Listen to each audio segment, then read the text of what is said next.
There's a moment, maybe 3 seconds, maybe 5, where you look at something and your brain just refuses to believe what it's telling you.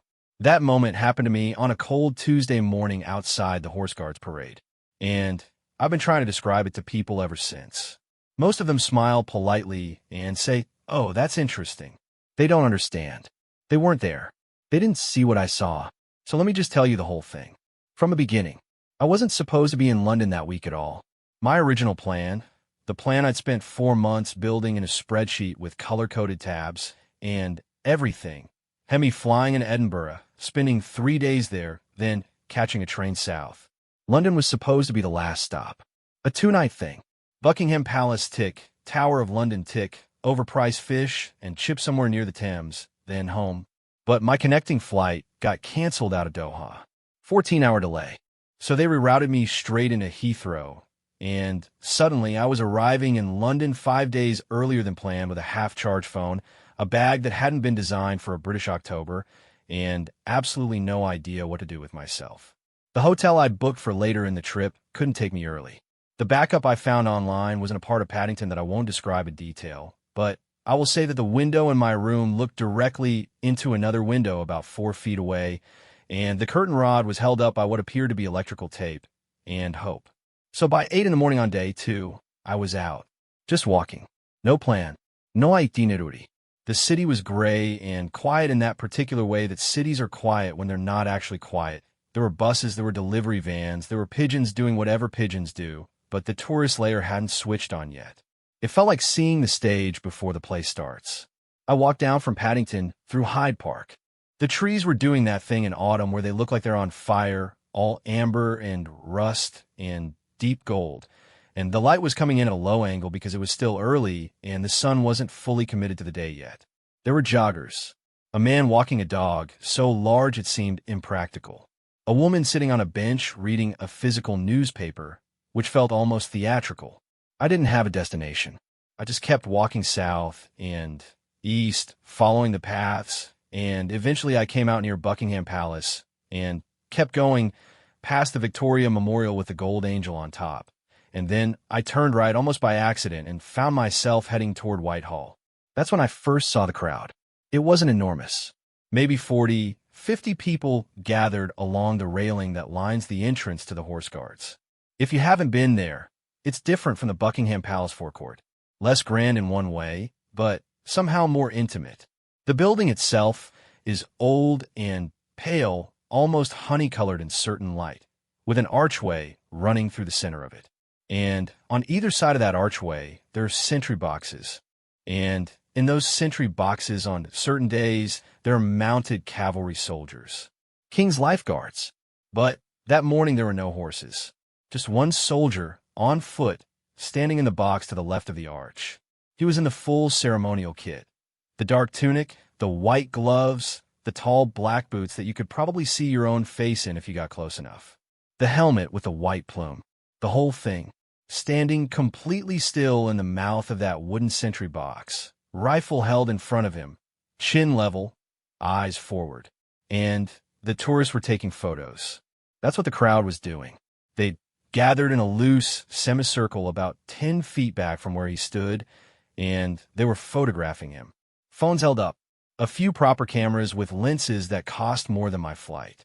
One man in a windbreaker had a selfie stick extended so far out it was practically touching the iron railing, and he was grinning at his own screen while the soldier stood behind him, frozen expressionless, not even blinking that I could see.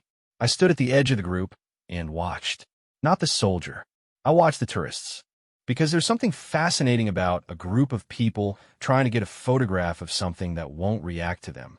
They start performing in a way. They make faces. They wave.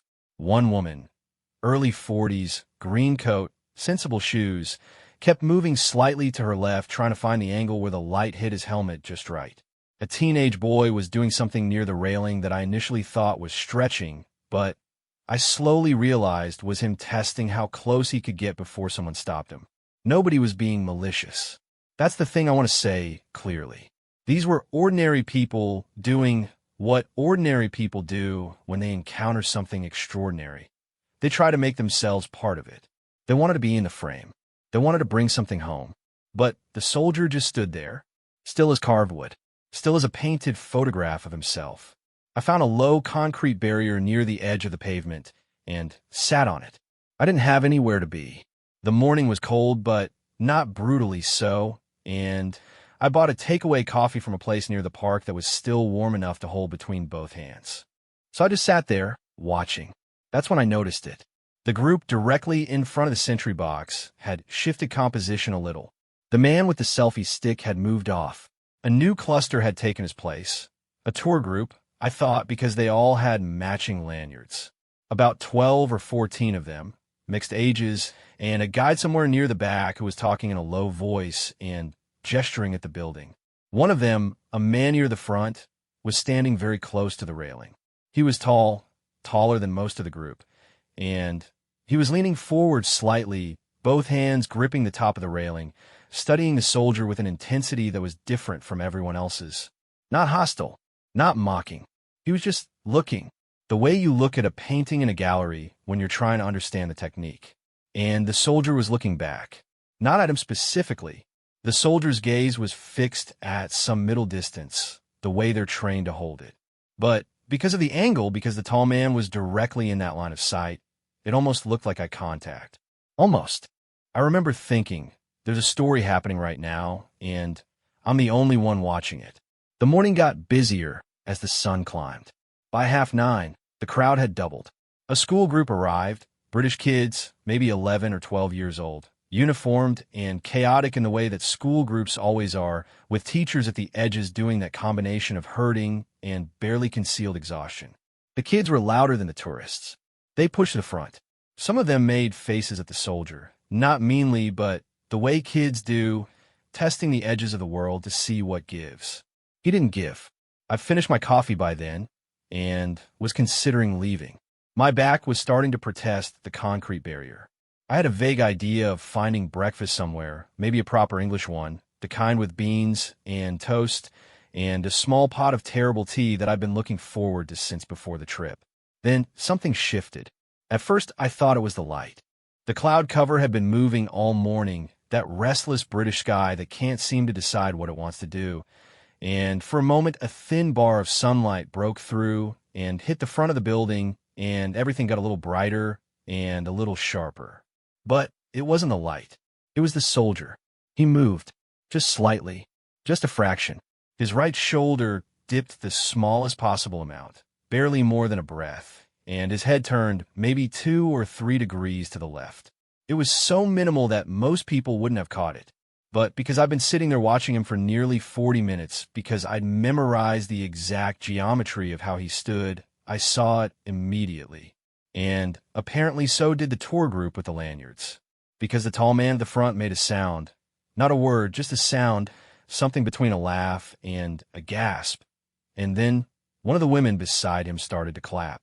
Just her at first. A few sharp claps, like she'd seen a magician complete a trick.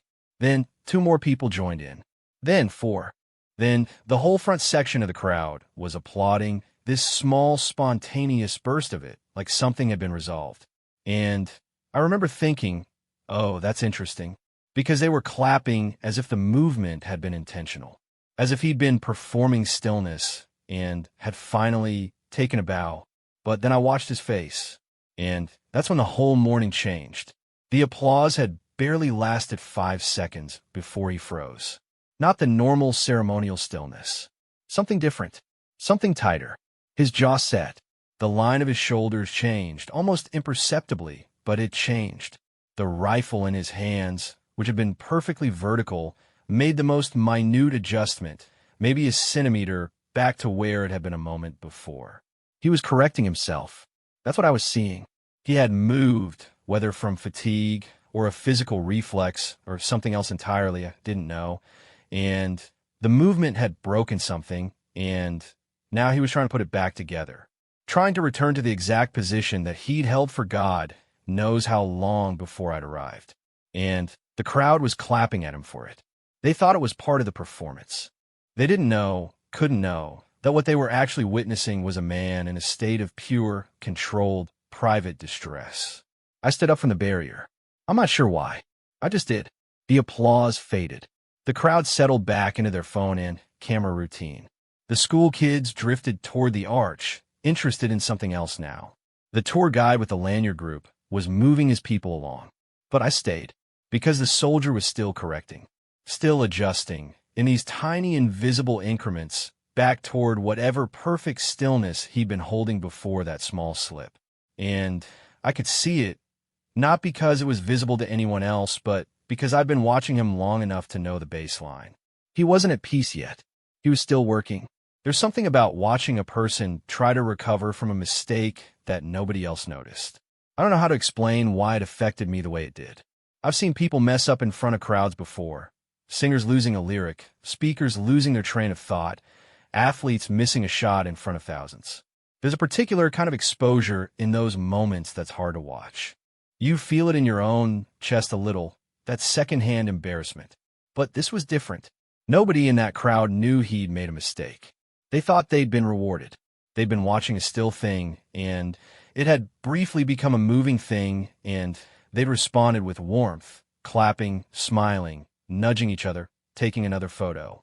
In their version of events, something good had happened. Only he knew the truth. Only he knew that the thing they were celebrating was the exact thing he'd been trying to prevent. And there he was, trying to quietly, invisibly fix it, while the people who'd noticed it stood there feeling like they'd won something. I thought about that for a long time after I walked away. I thought about it on the tube. I thought about it over breakfast. I did eventually find a place, small and slightly sticky, with a handwritten menu board and a woman behind the counter who didn't smile, but was efficient in a way that felt like its own form of warmth.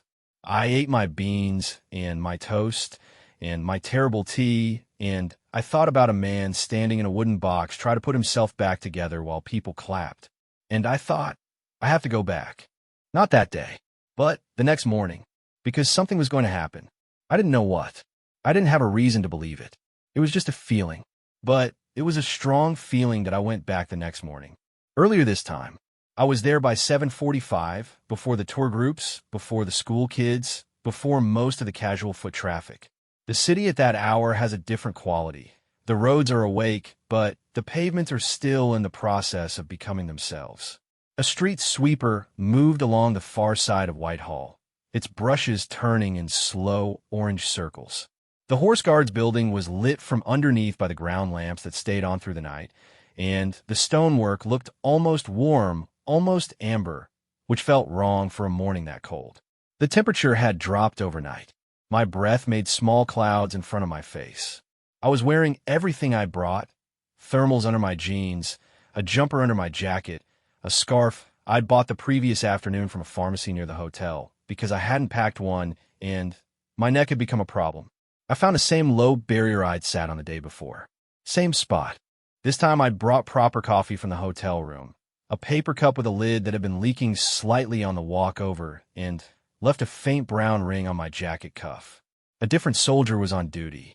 That surprised me, though it shouldn't have. Of course it was a different soldier. They rotate. There are procedures, schedules, handovers. The man I'd watched yesterday would have long since been relieved and returned to whatever existed on the other side of all that ceremony. A barracks room, maybe a mess hall, something ordinary and heated and free from the weight of being watched. This new soldier was shorter, broader in the shoulders. He held his rifle at a slightly different angle. The posture was the same in its broad strokes, still erect, chin level, eyes forward, but the specifics were different. The body underneath the uniform was different. I sat with my leaking coffee, and I watched him, and I tried to understand what it was that had kept me thinking about yesterday. Here's what I kept coming back to. When that first soldier had moved, when his shoulder had shifted and his head had turned, the crowd hadn't understood what they were seeing, and, in a way, that made their applause almost cruel. Not intentionally, not even close to intentionally. They were just human beings responding to something with warmth and enthusiasm.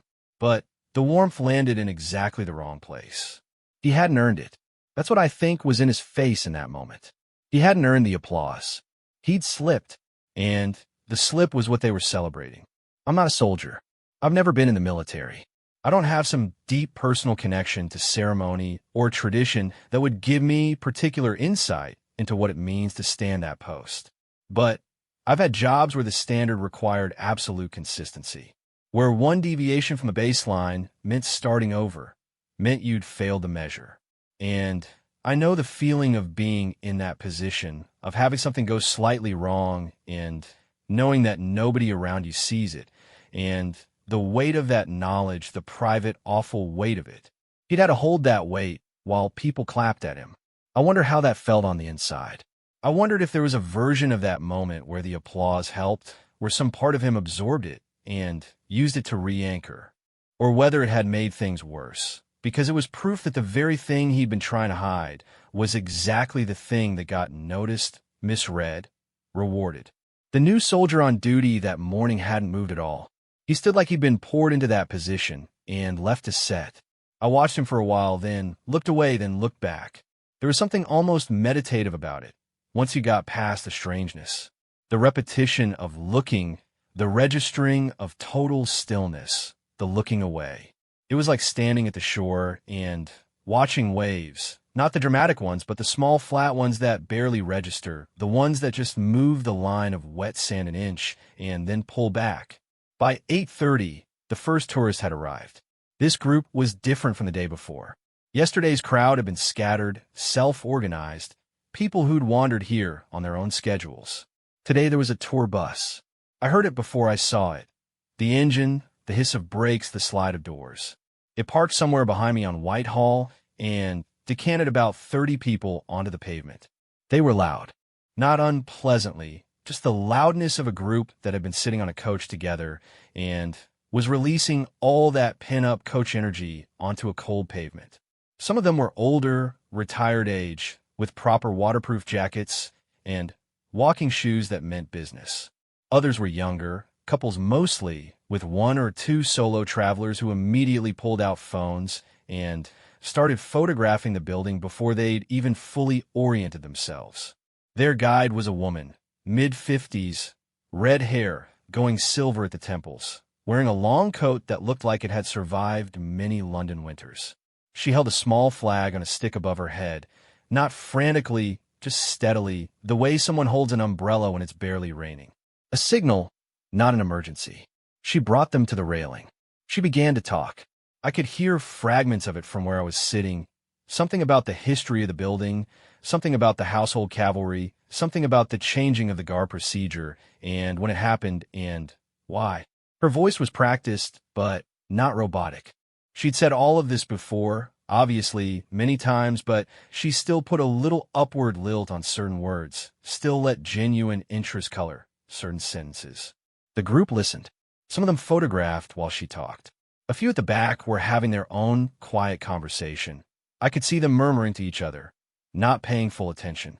One older man was studying a physical map, slightly away from the group, apparently trying to orient himself in the larger geography of the city. The soldier didn't react to any of it. He just stood there, in his box, in his silence. And I thought, this is the whole thing, right here. This is the entire dynamic, every morning, every day. Hundreds of people moving through his field of vision. Voices in a dozen languages. Cameras clicking. Children pointing. Tour guides explaining what he is, as if he can't hear it. And he just absorbs it. All of it. Takes it in and gives nothing back. The patience required for that is a kind of strength I genuinely can't map onto anything in my own experience. The morning wore on. I planned to leave by 9, but 9 came and went, and I was still there. My coffee was long gone. I was cold in the particular way that you get cold when you've been sitting in one position on concrete. A stiff, structural cold that works its way into joints rather than skin. But I stayed.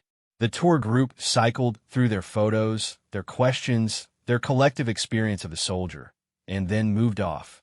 The guide shepherded them through the arch to see whatever was on the other side, the parade ground, I assumed the inner courtyard. Some of them lingered at the railing for a moment. One last photograph then followed. A new cluster formed. Smaller, looser. Just people who happened to be in the same place at the same time. Among them, and this is where the morning started to change, was a man with a child. The child was small. 5. maybe 6 years old. A girl, I thought, though she was dressed in one of those practical quilted coats that don't declare anything, in a dark green with the hood up, so I was mostly going on the size of her and the way she moved.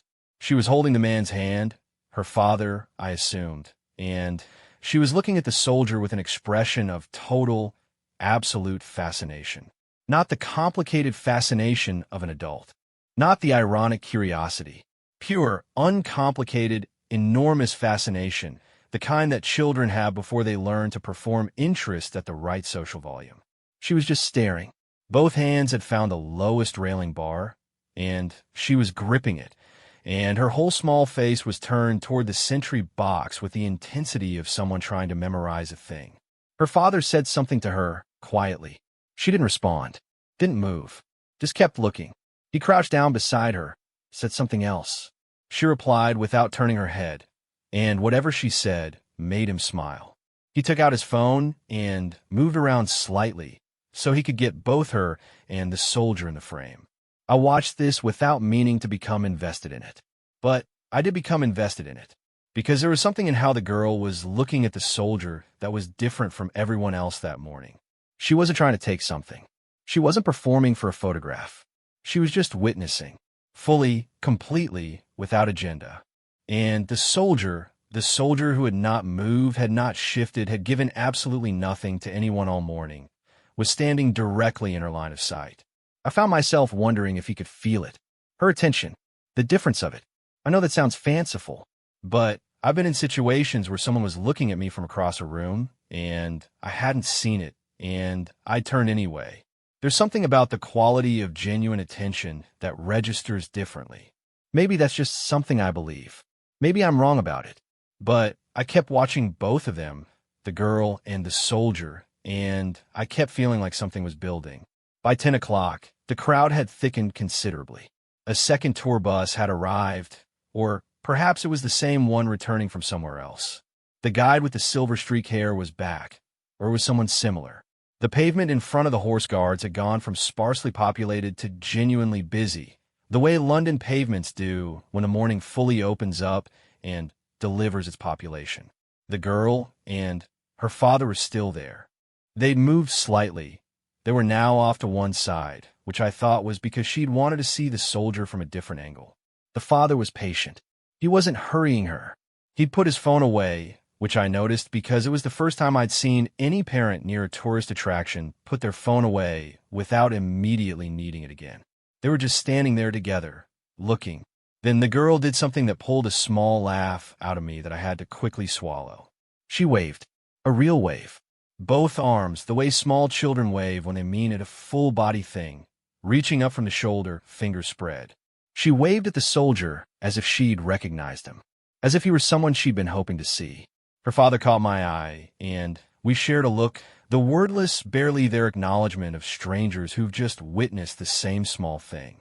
The soldier, of course, didn't wave back. The girl didn't seem bothered by this. She lowered her arms and went back to watching him. Some small negotiation had happened in her understanding of the situation, and she'd filed a non-response under something acceptable. Children are better at that than adults, I think. They accept the rules of things faster, even when the rules are strange. Then, the larger group arrived. I mean, a much larger group than anything that had come through that morning. This one, I later heard the guide mention, it was an international school group, secondary age, maybe 16 or 17 years old, arrived in a flood. There must have been 60 of them. They filled the pavement in front of the railing completely, pressing the earlier visitors back against the wall on the far side, reorganizing the whole geometry of the space. They were in school uniforms, but not British ones, a different style, something continental, maybe dark blazers with a patch on the breast pocket that I couldn't quite read. They were accompanied by 4 or 5 adults who were doing various levels of managing them, which ranged from one very serious woman at the front who had clearly done this many times and was going to make it educational no matter what, to a younger man at the back who appeared to have already given up and was on his phone. The serious woman was talking about the soldier. I caught phrases of it. Something about the history of the position, something about the distinction between ceremonial and operational roles, something about what the training required. She was making it into a lesson. The students were listening with varying degrees of attention. Some of them genuinely interested, faces tilted toward the sentry box, others talking quietly among themselves, one or two craning their necks to see if there was something more interesting happening in the arch.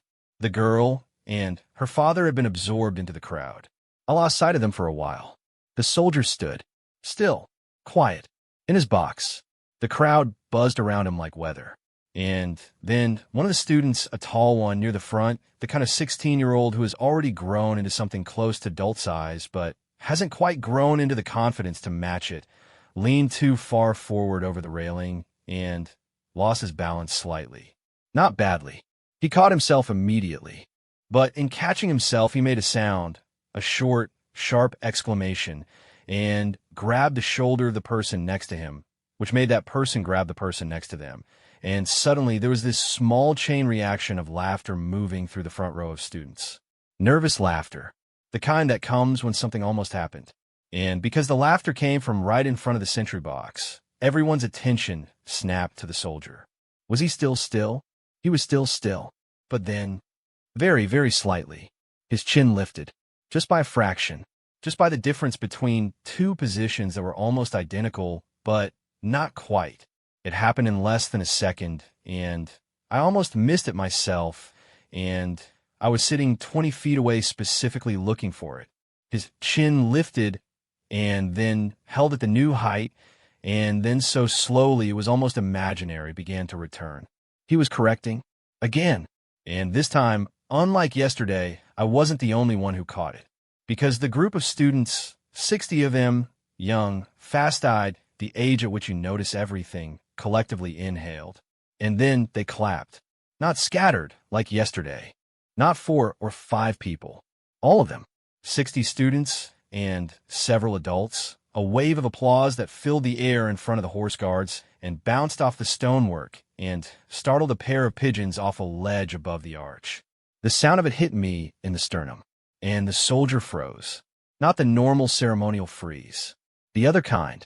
The kind I'd seen yesterday and had spent 36 hours turning over in my mind. His jaw set. His shoulders made that tiny, nearly invisible recalibration. The rifle shifted 1 centimeter to the left and then 1 centimeter back. He was doing it again. Try to put himself back. Trying to return to the exact position. The exact geometry of himself that existed before the movement that none of these 60 people knew was a mistake. The applause faded. The students lowered their hands. A few of them were still grinning, pleased with the moment, pleased with their own collective response to it. The serious teacher at the front was saying something quietly, and I could see from her expression that she was trying to use this as a teachable moment, redirecting the energy, explaining something. But the students weren't really listening anymore. The moment had happened. It was already becoming a story they'd tell later.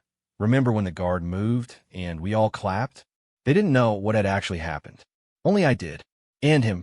I looked at the soldier's face, what I could see of it beneath the helmet, which was mostly the lower half, the jaw, the mouth, and I saw something there that I recognized. Not distress.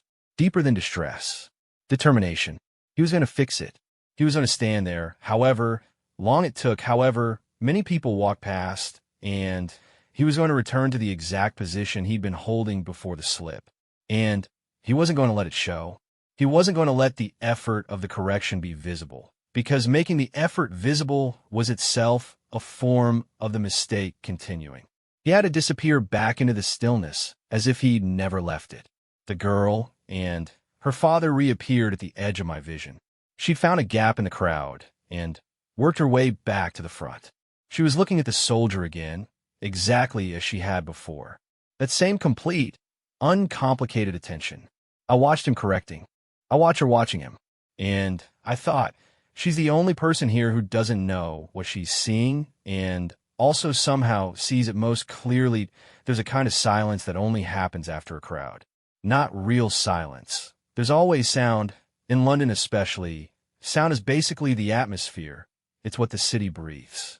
But there's a particular quality that settles over a space when a large group of people has been there and then collectively moved on. A settling, like a room after a party, like water after something passes through it. That's what it felt like when the school group finally moved away. The serious teacher had eventually won the battle for their attention, and she directed them through the arch and onto the parade ground. And they'd gone in that chaotic, flowing way of large groups, all movement and noise, and then, within a minute, gone. The adults following the rear. The younger teacher at the back still on his phone. The crowd at the railing thinned to maybe 15 people. The girl and her father were among them. The soldier was still in his box. I'm not sure how much time had passed since the second round of applause. 20 minutes, maybe. Long enough that if you'd arrived at the railing fresh, you'd have seen just a still soldier in a sentry box and a thin scatter of tourists. You'd have had no context for the 40 minutes of pressure that had preceded this moment. The two separate bursts of inadvertent applause, the twice-repeated effort of invisible correction. I wondered if he'd fixed it. I couldn't tell. The correction, by its nature, had to be invisible. That was the point of it. If I could see him trying, the trying itself was a failure. The goal was to return to a baseline that could not be distinguished from the baseline he'd started with. So the success condition was indistinguishable from the normal state. I was trying to read absence, which is a strange thing to do, and I wasn't entirely succeeding. What I could say was that he seemed different now from how he'd seemed during the school group. The jaw was less set. The rifle was vertical. The shoulders had the quality of stillness that feels inhabited rather than imposed. I thought, maybe he's done it. Maybe he's back. The girl's father started to gather himself to leave. I could see it happening, the small social choreography of departure. He crouched down to say something to his daughter. She didn't move. He said something else, and this time he pointed, probably indicating that they needed to go somewhere, or that she was cold, or that there was something else on the itinerary. She looked at him, said something, looked back at the soldier. Her father waited. She looked at the soldier for another 10 or 15 seconds. Then she turned back to her father, and they had what appeared to be a short conversation, and then she nodded. Before they left, before she let her father lead her away from the railing, she waved at the soldier one more time. Same wave as before. Both arms from the shoulder, fingers spread. Her father saw it, and smiled the same small private smile as before. And the soldier moved. Deliberately. Intentionally. A movement that was entirely different from the slips I'd been watching all morning. This wasn't a shoulder dropping or a chin lifting from muscle fatigue. This was a decision. An act. He turned his head. Not far. Maybe 5 degrees. Maybe the angle between looking directly forward and looking fractionally to the left. But it was enough. It was exactly enough. His gaze found the girl. You could see it, the line of it, the intention behind it. And for maybe 3 seconds, he looked at her. Just that. Just looked. And then his head returned to center, and his gaze went back to the middle distance. And he was still again. Completely still. The way he'd been when I first arrived. The way he'd been before any of the morning had happened. But something had changed in it now. The stillness had a different quality. I can't explain it better than that. It wasn't the stillness of suppression, of effort, of holding.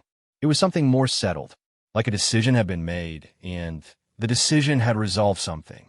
The girl's face, oh, her face. She didn't applaud. She didn't call out. She didn't tug her father's sleeve in excitement. She just looked back at the soldier with an expression that I can only describe as recognition. Like this was exactly what she'd expected to happen, or at least exactly what she'd hoped for. And she wasn't surprised, just confirmed. She'd been waiting for him to see her. And he had. And that was enough. They left. I watched them go. The father's hand on her back, guiding her along the pavement. The green quilted hood of her coat retreating into the general movement of the street. She didn't look back at the soldier. She was done. The thing had been completed. I sat on the barrier for a long time after that. A few more tourists came and went.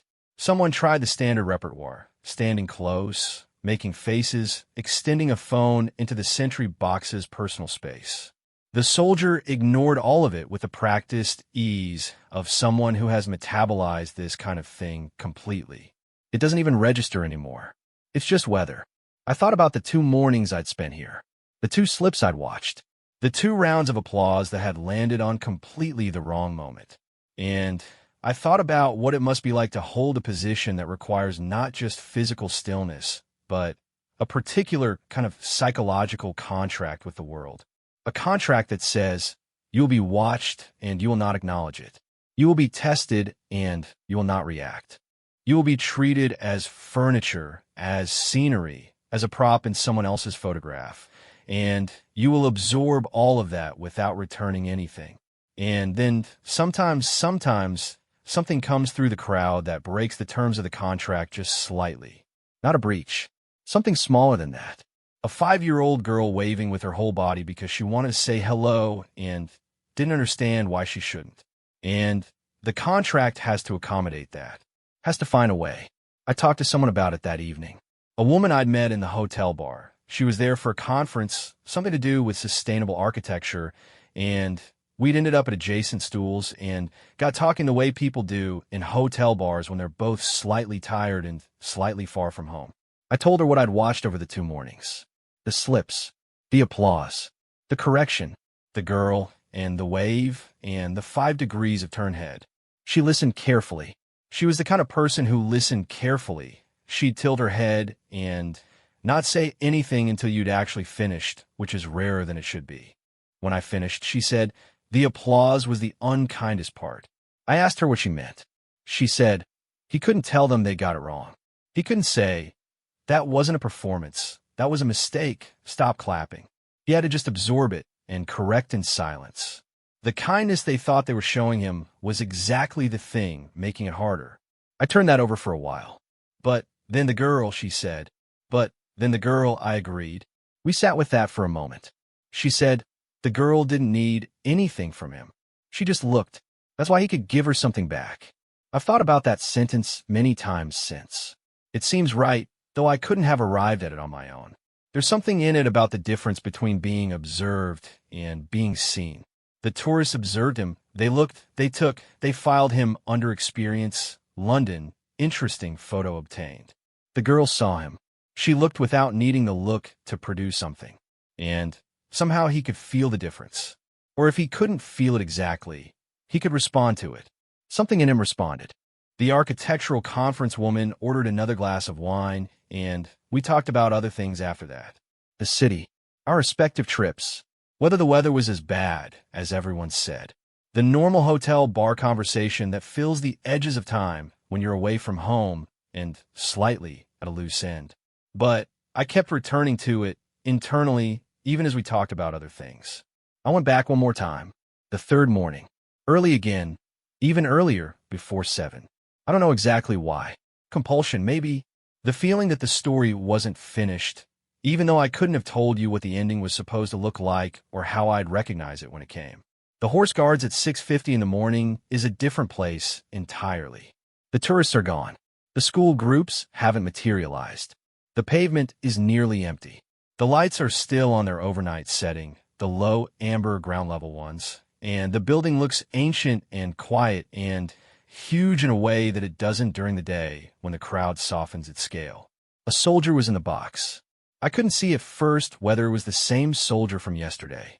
Same uniform, of course, same tunic, same helmet, same white gloves.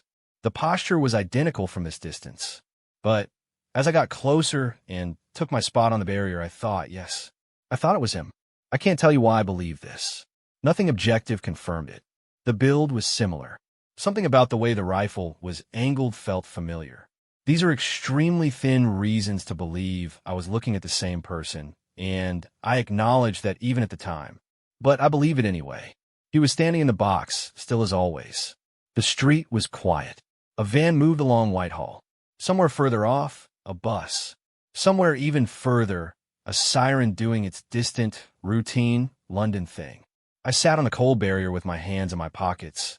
I hadn't brought coffee this time, which I immediately regretted, and I watched him. Nothing happened for a long time. That was fine. That was almost the point.